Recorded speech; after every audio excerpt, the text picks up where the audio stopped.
આજની ધર્મકથા. પ્રણામ. ઇલાચી કુમાર. કથા શરૂ કરી ત્યારે એવું લાગતું હતું કે આપણે બધાએ સાંભળેલી કથા છે, કેટલીક મિનિટોમાં પૂરી થઈ જાય એવી કથા છે. શેઠના પુત્ર હતા, નટડીની પાછળ મોહાયા, એની સાથે ગયા, દોરડા પર નાચવા માટે ચડ્યા, મહાત્માના દર્શન કર્યા, કેવળ જ્ઞાન થયું. કેટલાક વાક્યો માત્રની કથા. આજે આપણે કેટલાક દિવસોથી એ કથાના સત્સંગમાં છીએ. એના પરથી આપણે એટલું સમજીએ છીએ કે આપણે જેને બહુ જ સામાન્ય ગણીએ, એ જો પ્રભુ શાસનનું હોય તો એ વિશિષ્ટ હોવાનું જ. લૌકિક અને લોકોત્તરનો ભેદ જ આ છે. એવું નથી કે લોકોત્તર કંઈક અલગથી પ્રગટે છે. લોકોત્તર એ લૌકિકથી આગળ વધી અને સૂક્ષ્મ વિચારણામાંથી પ્રગટે છે. એટલે જ્યાં સુધી આપણે કોઈ વસ્તુની સૂક્ષ્મ વિચારણામાં નથી જતા ત્યાં સુધી કદાચ આપણે લૌકિકમાં જ રમતા હોઈએ છીએ. એનો એ પદાર્થ ઉપર છેલ્લી રીતે રમ્યા તો લૌકિક, તત્વથી રમ્યા તો લોકોત્તર. ગઈકાલ સુધી આપણે ઇલાચી કુમારની કથા જોઈ, પૂર્વભવની. એમના મુખેથી કેવળ જ્ઞાન પામ્યા પછીની પ્રથમ દેશના, અને એમના મુખેથી આપણે સાંભળ્યું કે પૂર્વભવના એ બ્રાહ્મણના જે ભવ હતો એ બ્રાહ્મણના કુળના સંસ્કારોના કારણે કેટલીક દુર્ગંછા પ્રીતિમતી સાધ્વીજીને થયેલી. પ્રીતિમતી પ્રત્યેનો રાગ એ આ બ્રાહ્મણના કુળમાં બનેલા સાધુ ભગવંત એમને થયેલો, અગ્નિશર્માજીને. આ બંનેના પરિણામ શું આવ્યા? તો કે અગ્નિશર્મા સાધુ ભગવંતને પ્રીતિમતી પ્રત્યેનો અનુરાગ એ મનમાંથી હટ્યો નહીં, અને એમણે એનું આલોચન પણ ન કર્યું, પ્રાયશ્ચિત પણ ન કર્યું જીવનના છેડા સુધીમાં. તો શું થયું? તો કે એમને ત્યાંથી કાળધર્મ પામી બંને જણા દેવલોકમાં ભેગા થયા. દેવલોકનું આયુષ્ય પૂર્ણ કરી અને બંને જણા આ ભરત ક્ષેત્રની અંદરમાં જન્મ્યા. અને ભરત ક્ષેત્રમાં જન્મ્યા પછીથી બંનેના સ્થળો અલગ અલગ હતા. જન્મ્યાના વર્ષો સુધી બંને એકબીજાને જોયા પણ ન હતા. જ્યારે એકબીજાને જોયા ત્યારે પણ એવું લાગે કે સામાન્ય માણસની દ્રષ્ટિએ કે આ બેઓનો કોઈ મેળજોડ જ નથી. એક ઉચ્ચતમ કુળમાં જન્મેલો, 99 કરોડ સોનૈયા જેના આધિપત્યમાં હતી. આપણે આમ કલ્પના કરીએ ને અત્યારે, એક સોના મોહર 1 તોલાની હતી. હવે કેલ્ક્યુલેશન કરીએ કે ઇલાચી કુમાર પાસે કેટલું ધન હશે. 99 કરોડ તોલાનું સોનું એની પાસે હતું. કેવી અધધ હ્યુજ કહી શકાય એવી સંપત્તિ લાગે. હવે આવી સંપત્તિમાં અડોટનારો માણસ, એને કોઈ નટકન્યા સાથે પ્રેમ જાગે. પ્રેમ જાગે ત્યાં સુધી સમજી શકાય કે થઈ શકે, પણ એની માટે આ બધી જ સંપત્તિ છોડી અને સાવ જેને ગરીબાઈ કહી શકાય, દરિદ્રતા કહી શકાય, રખડું અને ભટકું જીવન જેને કહી શકાય, એવા જીવનને પણ એ સહર્ષ સ્વીકાર્યા. પાછળ એના માતા પિતા આંસુની ધાર પાડતા હોય, રડીએ રાખતા હોય, વિનવણી કરતા હોય, પણ આ વ્યક્તિને એનો સ્પર્શ પણ ન થાય. આવો રાગ એ પૂર્વભવમાંથી લઈને આવ્યા હતા. આપણે ત્યાં છે ને અગ્નિશર્મા અને ગુણસેનની વાતો બહુ જ પ્રખ્યાત છે, બહુ જ. કોઈ પણ મહાત્મા, કોઈ પણ વ્યક્તિઓ થોડું ઘણું પણ વાંચન કે વ્યાખ્યાન સાંભળ્યા હશે તો એને ખબર હશે કે વેરની વાત આવશે એટલે તરત જ આપણા મોઢામાંથી, આપણા મગજમાંથી આ વિચાર ઉદ્ભવશે કે ભાઈ આવું વેર ન રખાય. આ ગુણસેનને અગ્નિશર્મા જો કેવી રીતે ભોગવ્યું એ લોકોએ. શાસનની અંદરમાં વેરના સંસ્કારો, વેરના પ્રત્યાઘાતો માટે જો આટલી બધી પોપ્યુલર કથા રહી હોય ગુણસેન અને અગ્નિશર્માની, તો એકવાર આશ્ચર્ય તો જન્મે જ કે રાગના બંધનો માટેની કોઈ કથાઓ આટલી પોપ્યુલર કેમ ન બની.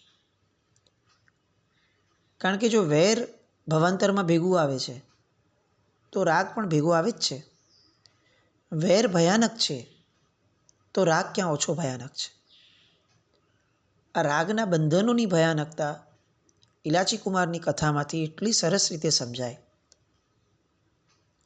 પતિ પત્ની હતા, એમાંથી બંને દીક્ષિત થયા, તત્વથી દીક્ષા પણ લીધી છે, કોઈ અણઘડ રીતે તરતથી દીક્ષા નથી લઈ લીધી. અને તેમ છતાં દીક્ષાના વર્ષો પછી ઉચ્ચતમ ચારિત્ર પાડ્યા પછી પણ મનમાંથી બંનેનો એકબીજા પ્રત્યેનો રાગ ઓછો ન થઈ શક્યો. અલબત્ત એક અપેક્ષા એમ પણ કહી શકાય કે સાધ્વીજી ભગવાન જે હતા પ્રીતિમતી તે ભાવમાં એમણે એટલો રાગને નહોતો પોષ્યો, તો એમણે કેમ આમની હારે આવવું પડ્યું ભવાંતરમાં? તો કે એટલા માટે આવવું પડ્યું કે એમણે રાગને ક્યારે નકાર્યો પણ નહોતો. આ એક વાત સમજવા જેવી છે આપણે પણ, કે આપણે જ્યારે કોઈ એક વસ્તુનું પોષણ નથી આપતા એટલા માત્રથી આપણે એનાથી છૂટા નથી થઈ જતા. આપણે એને નકારવું પડે, મનમાંથી એનો પક્ષપાત કાઢવો પડે, વર્તનમાંથી એના પ્રત્યેનું જેટલું પણ સકારાત્મક વલણ છે એ બધું જ કાઢવું પડે. એ નથી કાઢતા તો અગર કોઈ એક વ્યક્તિ એ રાગની ધારામાં આગળ વધે છે તો એની સાથે આપણે પણ જોતરાવવું પડે. સાધુને કેમ દીક્ષા લેવાની છે? કોઈ એક સાધકને આવા ઘણા પ્રશ્નો આજકાલ લોકોના મનમાં પ્રગટતા હોય છે કે ભાઈ દીક્ષા લેવાની શું જરૂર છે? ઘરે રહીને સાધના કરો. ઘરે રહીને કરેલી સાધના કેમ આપણને પ્રમાણ નથી, કેમ આપણને સ્વીકાર્ય નથી? કારણ કે એમાં એ રાગના બંધનોને નકાર્યા નથી. હું કદાચ ન રાખું કોઈની ઉપર રાગ, સાધક છું તો, પણ મારી આજુબાજુવાળા તો રાખશે, અને હું એ લોકોની વચ્ચે જ બેઠો રહું, એ લોકોના કોઈ સંબંધને નકાર્યા વગર એમની હારે રહું, તો એનો મતલબ કે હું એમને આંશિક રીતે, અપ્રત્યક્ષ રીતે હું પ્રોત્સાહન તો આપું જ છું. એટલે એ રાગના બંધનોનું પોષણ ઊભું હોય ત્યારે વિતરાગતાનો માર્ગ ક્યારે પ્રગટતો નથી. અને એટલે ગૃહાવસનો ત્યાગ બહુ જ આવશ્યક છે. આ બધી કેટલીક અનુબંધની વાતો છે ને, એ જ્યાં સુધી લોકોને સમજાશે નહીં ત્યાં સુધી લોકોને એવું જ લાગશે કે આની શું જરૂર છે, આને શું જરૂર છે. ઇલાચી કુમારનું દ્રષ્ટાંત એ આપણને આ બધી વાતોની અંદરમાં સ્પષ્ટતા સાથેની વેધક, માર્મિક, તીક્ષ્ણ અને સૂક્ષ્મ સમજણ આપે છે. પ્રીતિમતી સાધ્વીજીએ નકાર્યું નહીં અને આ અગ્નિશર્મા શ્રમણ ભગવંતે એને છોડ્યું નહીં. હવે પ્રીતિમતી સાધ્વીજીએ નકાર્યું નહીં અને જો બંને દેવલોકમાં ભેગા રહ્યા છે તો પછી બંને અહીંયા પણ આવી રીતે ભેગા થવું જોઈતું હતું. એક આટલા ઉચ્ચ કુળમાં જન્મ્યા અને એક નીચા કુળમાં કેમ જન્મી? તો કે નીચા કુળમાં એટલા માટે જન્મી કારણ કે સાધ્વીજી ભગવંતના ભવની અંદરમાં અન્ય સાધ્વીજી ભગવંતોને જોઈ અને એમને દુર્ગંધા થતી હતી. કેવી કમનસીબી છે! ઉચ્ચતમ ચારિત્ર પાડે છે, છઠના પારણે છઠ, અઠ્ઠમ વગેરે તપો કરે છે.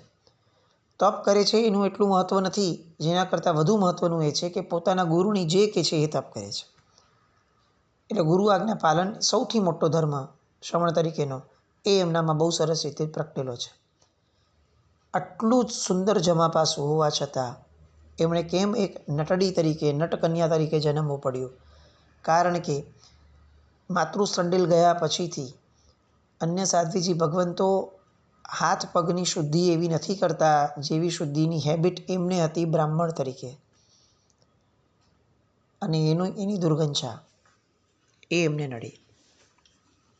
વારંવાર હાથ પગ ધોવાનું મન થાય, વારંવાર શુદ્ધિ કરવાનું મન થાય કે ભાઈ આવા નબળા તો દેખાવું ના જોઈએ આપણે.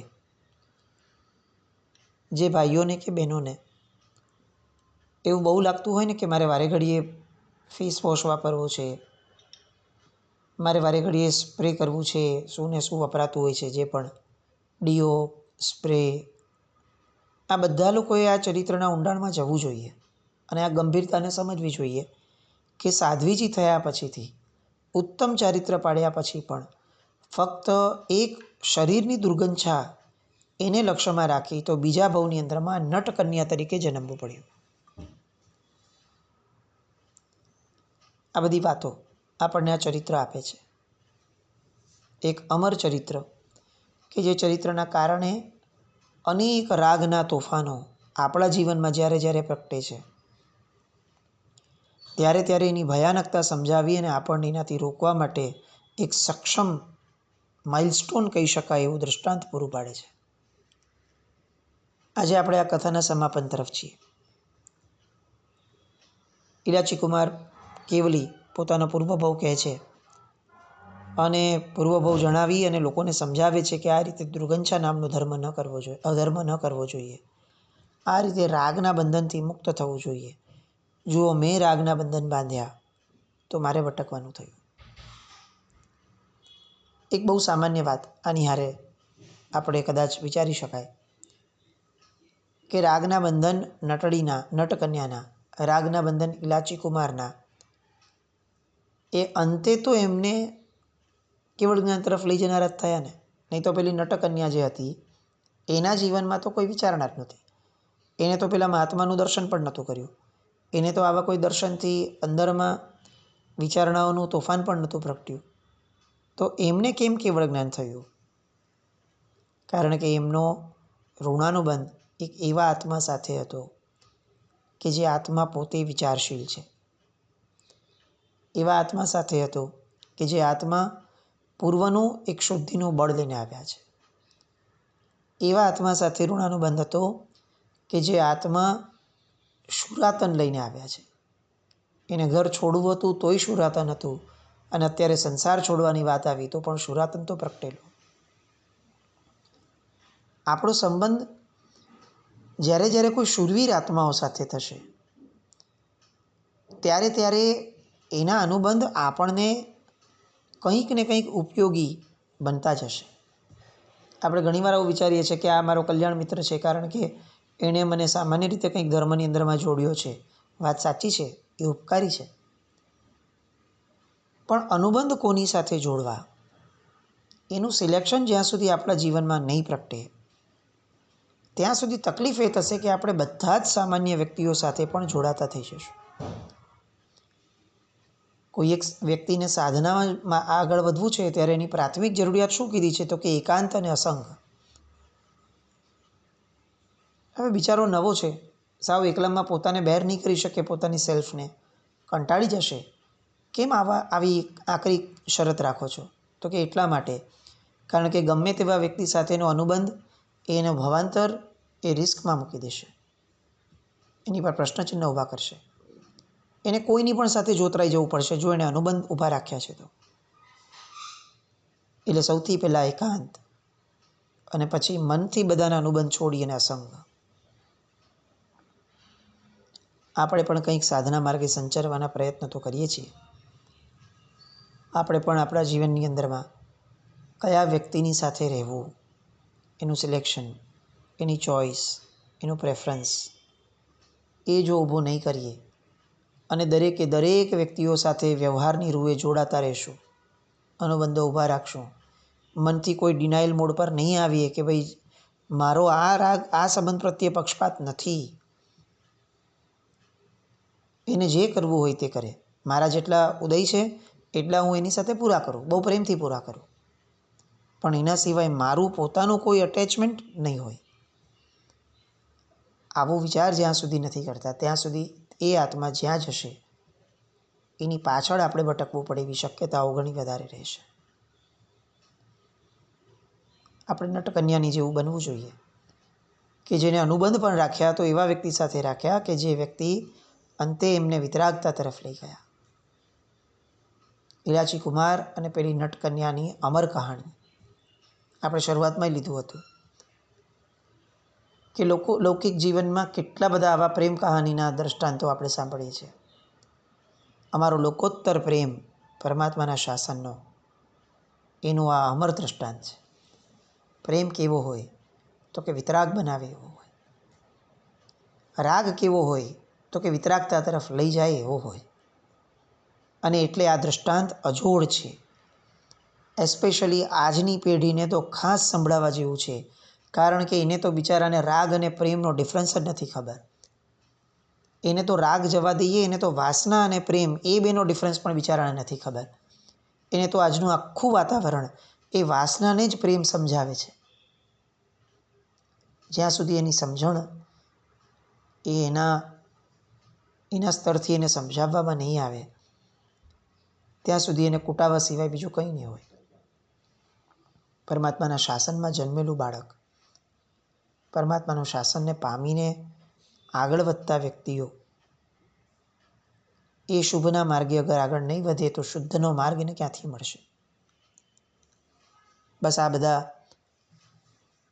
વિચારો એના આધારે આજને આપણે આ કથા એને વિરામ આપીએ છીએ. ચોક્કસપણે એવું માનીએ છીએ કે આ કથાના અંતર્ગત કેવળ જ્ઞાનનું સ્વરૂપ એ બહુ જ અલગ રીતે ઉપસાવવાનો એક પ્રયત્ન થયો. મતિ જ્ઞાનનો વિસ્તાર એ જ કેવળ જ્ઞાન છે.